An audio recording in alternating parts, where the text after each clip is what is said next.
সাংবাদিক ভাইদের আজকের আমাদের এই দুঃখজনক ঘটনায় আসার জন্য অসংখ্য ধন্যবাদ ও কৃতজ্ঞতা স্বীকার করছি।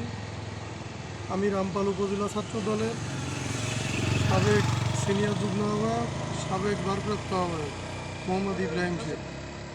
আমি আমার আব্বু এই মসজিদের সভাপতি, ওয়ার্ড বিএনপির সদস্য, কিছু দুষ্কৃতিকারী, আওয়ামী লীগের দালাল, বিএনপির দুই একজন নেতার নেতৃত্বে শিরফলতলা থেকে এসে আমাদের এলাকায় আমাদের লিজ নেওয়া ঘেরে কোনো জমি জমা না নিয়ে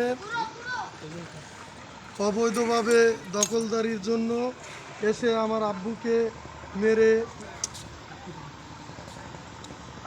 মেরে তার মাথা 3-4 জায়গায় মাথা ফাটিয়ে দিয়েছে।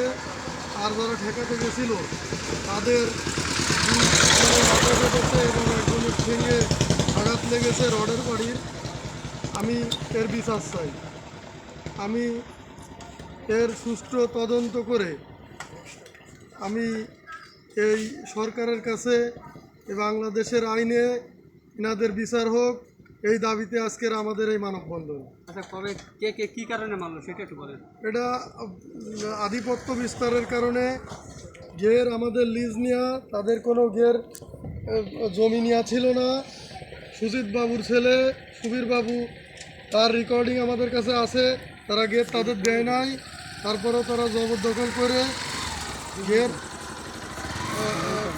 দখল করবে। সেই জন্য এসে আমার আব্বুকে মেরে রক্তাক্ত করে এলাকা আধিপত্য বিস্তার করার নেশায় এই কাজগুলো করেছে। আমার আব্বু এখন জঞ্জনিয়া রামপাল উপজেলা স্বাস্থ্য কমপ্লেক্সে ও আমার স্বাস্থ্য ভাই সুহাগ, কাকু জলিল, আমার চাচা জালাল পায়ে বাড়ি লাগে। এইভাবে মনে করেন তারা ভর্তিরত অবস্থায় থেকে একজন রিলিজ পাইছে। 28 তারিখের ঘটনা। এখনও মনে করেন যে